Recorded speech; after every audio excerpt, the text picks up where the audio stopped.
Hello मेरे प्यारे बच्चों, आप सभी का आज एक नई वीडियो में स्वागत है। देखिएगा, आज हम तुमको उसी जैसा कि हमने बताया था कि हम तुमको बहुत फास्ट रिवीजन कराएंगे, क्योंकि तुम्हारे एग्ज़ाम बहुत ही करीब आ चुके हैं। इसलिए हमने पिछली वीडियो में तुम्हें एक समान वैद्युत क्षेत्र में द्विध्रुव को घुमाने में किया गया कार्य और ना उस पर जो बल युग्म का आघूर्ण था उससे संबंधित दो डेरिवेशनों का हमने वहाँ पे रिवीजन कराया था बहुत अच्छे तरीके से। यहाँ देखिए, आज हम बताएंगे वैद्युत द्विध्रुव के कारण वैद्युत क्षेत्र की तीव्रता। इस तीव्रता के कारण इसमें दो स्थितियां हैं, एक होती है कौन सी, अक्षीय या अनुदैर्ध्य स्थिति, एक होती है निरक्षीय या अनुप्रस्थ स्थिति। ये दोनों स्थितियां वेरी मोस्ट इंपॉर्टेंट हैं, ये कई बार पूछी जाती हैं और कई बार आई हैं, तो इसलिए इनको देखिएगा, बस आराम से देखते रहिएगा, तुम्हें एक एक बात आएगी समझ में। तो देखिए हमने क्या किया कि यहाँ पे ये माना हमने कि यहाँ पे एक वैद्युत द्विध्रुव रखेंगे, यहाँ पे इसका आवेश माइनस क्यू हो गया और यहाँ पे ये तुम्हारा कौन सा हो गया, यहाँ पे यानी प्लस क्यू आवेश हो गया। ठीक है, जे हमने यहाँ पे ये आवेश रख दिए। अब क्या करेंगे हम, इसमें क्या है कि इसकी पूरी लंबाई कितनी 12 होती है ए बी, लेकिन हम यहाँ का मध्य बिंदु क्या मान रहे, ओ। ठीक है, तो इसलिए इसकी जो लंबाई क्या दो भागों में बढ़ जाएगी, एल एल हो जाएगी। और इससे क्या करेंगे कि कुछ दूरी पर जाकर के यहाँ पे एक बिंदु पी स्थित है और इसी बिंदु पी पर हमें वैद्युत क्षेत्र की तीव्रता को ज्ञात करना है। ठीक है, यहाँ पे E1 हो गया, यहाँ पे कितनी होगी तुम्हारी E2 हो गई।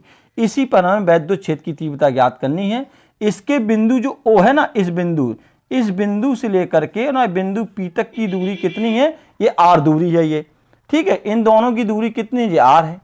अब हमें क्या करना है कि यहाँ जो आवेश है प्लस क्यू, इस प्लस क्यू आवेश की बिंदु P से दूरी कितनी है ये हमें निकालना है। तो देखना, यहाँ तक की निकालने के लिए क्या करेंगे कि P से O तक की दूरी R है और इतनी दूरी कितनी L है। अगर हम R से L को अगर हम घटा देंगे तो हमें इनके बीच की दूरी निकल आएगी, ये आगे निकल के। ठीक है ना। अब इसके बाद हमें क्या चाहिए, माइनस क्यू से, तो माइनस क्यू से लेकर के यहाँ तक की दूरी ज्ञात करना है। तो ध्यान रखो, यहाँ से यहाँ तक की दूरी कितनी L है और O से लेकर के P तक की दूरी कितनी R है। तो L यहाँ पे L नहीं, पहले देखो R प्लस अगर L कर देंगे, हम R प्लस L कर देंगे तो हमें यहाँ तक की दूरी भी ज्ञात हो जाएगी। तो हमने माइनस क्यू की भी दूरी ज्ञात कर ली और प्लस क्यू की भी दूरी ज्ञात कर ली। अब आगे देखना यहाँ पे, तो इसकी थ्योरी कैसे, थ्योरी देखिएगा बहुत अच्छी तरीके से बताएंगे हम। हमने माना कि माना प्लस क्यू आवेश, या नहीं माना ए बी वैद्युत द्विध्रुव, माना ए बी वैद्युत द्विध्रुव किसी ऐसे माध्यम में स्थित है जिसका परावैद्युतांक के है।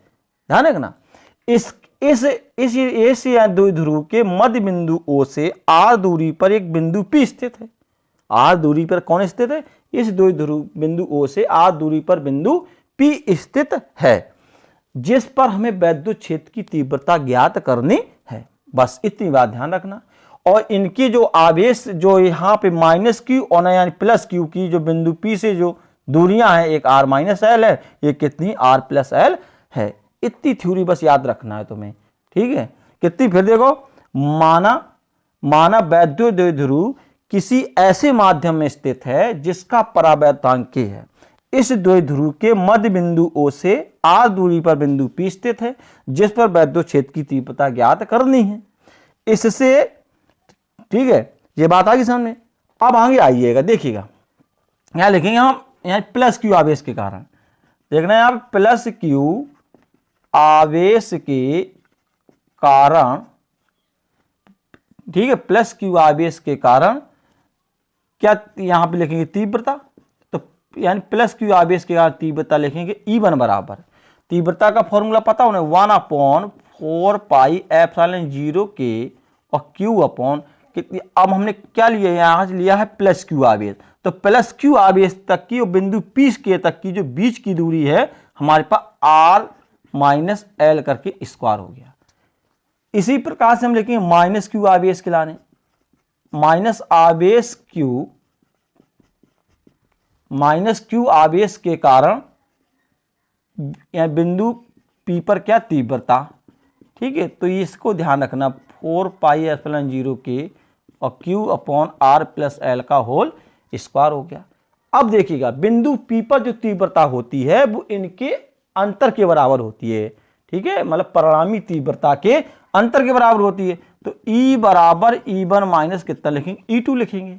तो E1 का जो हमारे पास मान रखा है हम इसे उठा कर रखेंगे 1 अपॉन 4 पाई एप्सिलॉन 0 के Q upon R minus L का होल स्क्वायर हो गया, माइनस 1 अपॉन 4 पाई एप्सिलॉन 0 के और Q अपॉन R प्लस कितना हो गया, L हो गया का होल स्क्वायर हो गया। इनमें कॉमन खींच लेंगे हम, तो हमें कॉमन कितना मिलेगा यहाँ पे, यहाँ देखो Q की दोनों में, तो Q ले लिया और 4 पाई एप्सिलॉन 0 ले लिया, तो 1 अपॉन R माइनस L का होल स्क्वायर और 1 अपॉन R प्लस L का होल स्क्वायर हो गया। फिर हम क्या करेंगे, इसके बाद इन दोनों का हमने क्या ले लिया, इन दोनों का हमने यहां पे क्या ले लिया, इन दोनों का हमने यहां पे क्या ले लिया, एलसीएम ले लिया। जब हमने इसका एलसीएम ले, इसका गुणा इसमें करेंगे तो R प्लस एल का होल स्क्वायर और यहां करेंगे तो R माइनस एल का होल स्क्वायर, मतलब इसका गुणा इसमें हो जाएगा, इसका गुणा इसमें हो जाएगा, ठीक है। अब हम क्या करेंगे, यहां इसका फॉर्मूला तोड़ देंगे 1 अपॉन 4 पाई एप्सिलॉन 0 के तोड़ेंगे a प्लस बी का होल स्क्वायर, तो a का स्क्वायर जी हो गया, b का स्क्वायर 2RL हो गया, ठीक, माइनस यहां भी तोड़ेंगे लेकिन हम यहां साथ में माइनस का गुणा भी करते हुए चलेंगे, ठीक है। तो जी R स्क्वायर हो गया और माइनस का L स्क्वायर हो गया, माइनस के अंदर गुणा चल रहा है और माइनस कितना हो गया, जो हो गया प्लस 2RL हो गया, ठीक, बटे ये फॉर्मूला बन गया a square minus B square का बन गया ना। तो यहाँ पे a स्क्वायर माइनस कितना बी स्क्वायर और यहाँ कितना हो गया, होल स्क्वायर हो गया। देखो इस R स्क्वायर से इसको काट दो, इससे इससे काट दो, इनको दोनों को, इन दोनों को जोड़ दो, तो इन दोनों को जब ऐड करेंगे हम तो यहाँ देखना E बराबर Q अपॉन 4 पाई एप्सिलॉन 0 के, तो ये हमें 2 और 2 करेंगे तो यहाँ कितना आ जाएगा, यहाँ आ जाएगा के यहाँ आ जाएगा कितना 4RL अपॉन, ठीक है, 4RL upon R square minus L square का होल स्क्वायर हो जाएगा, ठीक, ये आ गया इतना। अब हम यहाँ पे क्या करेंगे, देखेंगे R स्क्वायर की तुलना में L स्क्वायर को क्या कर लेते हैं, नगण्य मान लेते हैं, मतलब इसको R स्क्वायर की तुलना में L को क्या मान लेंगे, यहाँ पे नगण्य मान लेंगे। तो अब यहाँ ध्यान देना हमको, हमें क्या करना कि 1 अपॉन 4 पाई एप्सिलॉन 0 के, यहाँ पे क्या करना है, यहाँ पे ध्यान देना, यहाँ पे 2QL गुणते, देखो यहाँ 2QL होगा तो यहाँ पे क्या बचेगा, हमारा 2 बचेगा, 2 के बाद एक R बचेगा, ठीक बचेगा, देखो 2 ले लिया, 2 दूना यहाँ पे 4 हो गया, Q ले लिया, L ले लिया, यहाँ पे R ले लिया और यहाँ पे L स्क्वायर चला गया तो 2 दूना कितना हो जाए, 4 हो जाएगा। चूंकि हमने पढ़ा है P बराबर होता है 2QL होता है, तो यहाँ पे हम रख देंगे, तो E बराबर 1 अपॉन 4 पाई एप्सिलॉन 0 के यहाँ रखेंगे तो देखो P हो जाएगा, कितना हो जाएगा, P हो जाएगा 2R हो जाएगा, यहाँ पे R 4 हो जाएगा, इन दोनों को यहाँ से काट देंगे तो 1 अपॉन 4 पाई एप्सिलॉन 0 के, यहाँ पे कितना 2P बचेगा, यहाँ R की घात कितनी 3 बचेगा। तो ये तुम्हारा जो था अच्छी या अनुदैर्ध्य स्थिति के लिए ये हमने डेरिवेशन यहाँ तुमको बताया। एक बार तुम इसको और करना अपने आप से प्रैक्टिस, बस ये तुम्हारा रिवीजन हो जाएगा है। अब इसके साथ में हम तुम्हें आगे बताएं कौन सी स्थिति में अच्छी स्थिति, अब हम तुम्हें बताएं इसकी निरक्षीय स्थिति, ठीक है, उसे भी देख लो ध्यान से, ठीक है ना। एक साथ अगर दोनों को अगर देखोगे विभेद करके तो तुम्हें हम फास्ट करके रिवीजन करेंगे, इसी प्रकार से फास्ट यानी बताएंगे तो तुम्हें ये बहुत काम देगा ये, ठीक है। अब हम तुम्हें बताएंगे यहाँ पे स्थिति बताएंगे तुम्हें कौन सी, निरक्षीय स्थिति, निरक्षीय स्थिति या अनुप्रस्थ बोलते इसे क्या बोलते हैं हम, अनुप्रस्थ स्थिति, ध्यान रखना है ये, इसे तुम दो यहां ध्यान देखिएगा। यहां पे क्या है कि हमने यहाँ पे माना कि एक ये तुम्हारा बस क्या है माइनस क्यू और प्लस क्यू, ये एक वैद्युत द्विध्रुव है, ठीक है। यहाँ से एक बिंदु मध्य O है और इनका LL हो गया। तो बस यहाँ पे हम यही मानेंगे कि माना प्लस क्यू आवेश, ध्यान देना, माना प्लस नहीं, माना AB वैद्युत द्विध्रुव, AB मान लिया, A हो गया, ये कितना हो गया, B हो गया। माना AB वैद्युत द्विध्रुव किसी ऐसे माध्यम में स्थित है जिसका परावैद्युतांक कितना है, K है, ये हो गया। अब क्या करेंगे कि इससे यानी इसकी लंबवत दूरी लेंगे, ये ठीक है, ये हम क्या करेंगे, यहाँ से एक लंबवत दूरी लेंगे, यहाँ पे मानेंगे बिंदु P स्थित है ऊपर, यहाँ बिंदु P स्थित है, हमें यहीं पे जाकर के वैद्युत क्षेत्र की तीव्रता को ज्ञात करना है। तो जब इसे मानेंगे तो ध्यान करना, हम इसे यहाँ से इस प्रकार से इसे खींच करके इन दोनों को यानी मिलाएंगे। देखो ये यहाँ मिल गया और ये हमारा क्या था, ये यहाँ मिल गया, ठीक है। अगर इसको आगे बढ़ाएंगे तो ये यहाँ निकल जाएगा, इसे बढ़ाएंगे तो ये यहाँ निकल जाएगा, ठीक है। तो यहाँ अगर एक दूसरे के रहेंगे कि जब वैद्युत क्षेत्र की तीव्रता E1 होगी, यहाँ पे क्या करेंगे E2 होगी। लेकिन एक बात ध्यान, यहाँ से दूरी कितनी होगी, R होगी, यहाँ से यहाँ तक की दूरी कितनी मान ली हमने, R मान ली। इसको हम अगर यहाँ पे देखें बनाए इसे अलग से इस प्रकार से, तो हमने यहाँ बना दिया, तो ये तीव्रता जो इस लाइन की देगी E1 हो गई और जो यहाँ पे चल रही है कितनी हो गई, E2 हो गई, ठीक है। अब क्या करेंगे, ये कोण कितना है, थीटा हो गया, ठीक है। ये कोण यहाँ पे कोण तुम्हारा कितना हो गया, थीटा हो गया। हम इसे घटकों में वियोजित कर देंगे, ठीक है। काय में, यहाँ हम यानी घटकों में, जिस तरफ साइन होता, जिस तरफ यानी कोण दिया गया होता है वहां पे कॉज आता है, ठीक है। तो यहाँ पे कोण दिया गया, यहाँ कॉज आएगा, तो E1 को घटकों में वियोजित करेंगे तो E1 साइन थीटा और जो हो जाएगा E1 कॉस थीटा, ठीक हो गया। जब इसे करेंगे तो इसे लिखेंगे E2 साइन थीटा और ये सब इसे करेंगे तो E2 कॉस थीटा हो जाएगा।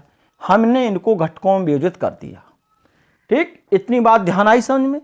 हमने क्या बताया कि माना प्लस क्यू आवेश किसी ऐसे माध्यम में स्थित है जिसका परावैद्युतांक K है, ठीक है। इसके मध्य बिंदु O से R दूरी पर, इसके लंबवत R दूरी पर बिंदु P स्थित है जिस पर तीव्रता ज्ञात हमको याद करनी है। तो यहां हमने इसको घटकों में वियोजित यानी कर दिया, ठीक है ना।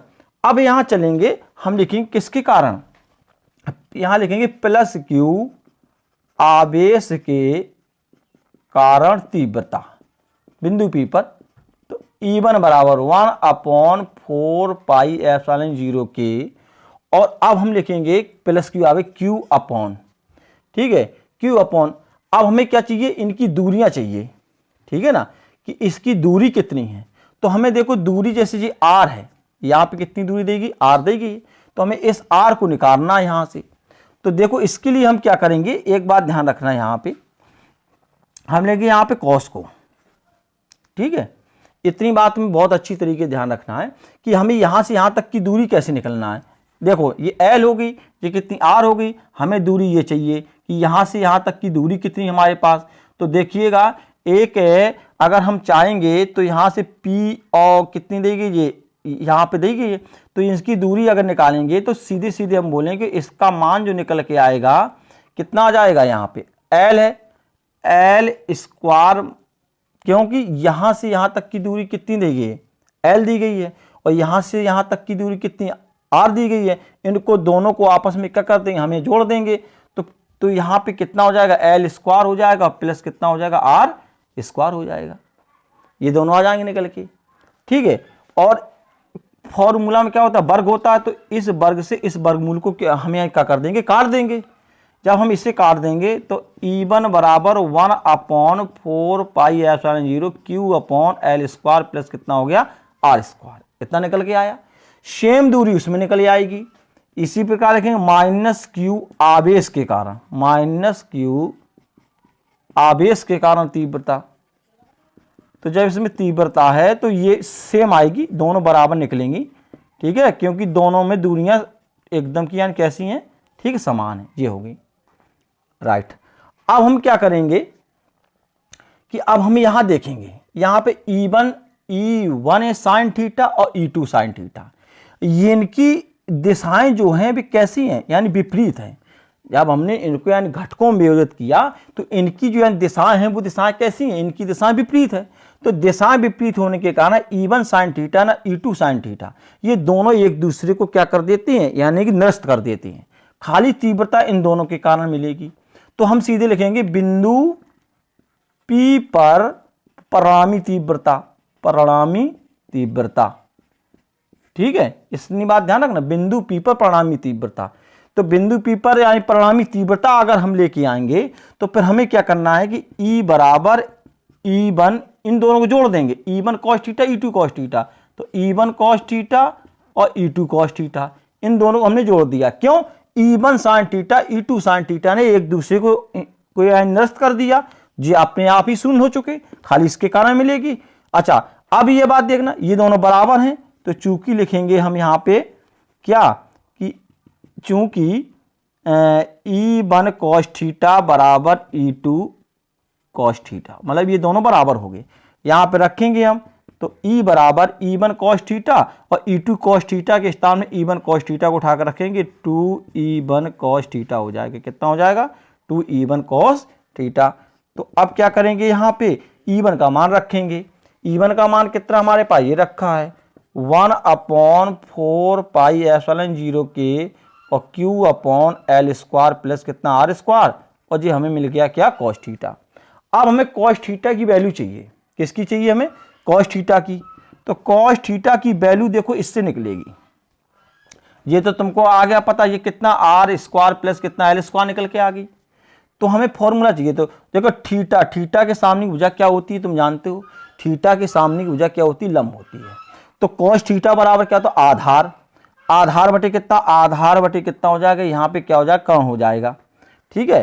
तो आधार बटे कितना हो जाएगा, यहाँ पे कर्ण हो जाएगा, तो ये कितना दिया, ये देगा √R² प्लस कितना L², या हम कहते L² R² कर लो, कोई यहाँ पे दिक्कत नहीं है, हम कहते L² यहाँ कर लो और यहाँ पे कितना L² कर लो, यहाँ भी ऐसा आ जाओ तो L² प्लस R² कर लो, कोई दिक्कत ही नहीं है, ठीक है। तो यहाँ रखेंगे E बराबर 1/4 पाई एप्सिलॉन 0 के Q/L² प्लस R² और रखेंगे L/√L² प्लस कितना R² हो गया।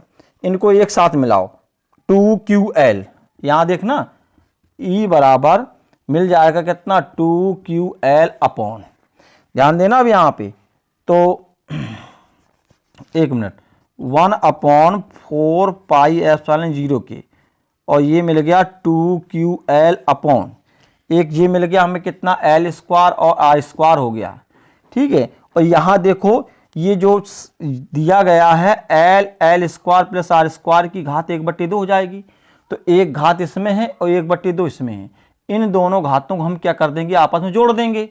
जब हम इसे जोड़ेंगे, और ये तुम जानते हो यहाँ पे P बराबर कितना होता है, 2QL होता है, तो 1/4 पाई एप्सिलॉन 0 के और P/, इनकी घातों को जोड़ेंगे तो L² R² कितना हो जाएगा यहाँ पे बेटा, ये तुम्हारा कितना हो जाएगा यहाँ पे, अगर हम यहाँ पे चलेंगे तो घात कितनी हो जाएगी, 3/2 आ जाएगा, क्योंकि एक घात इसमें है, 1/2 दो ले देंगे।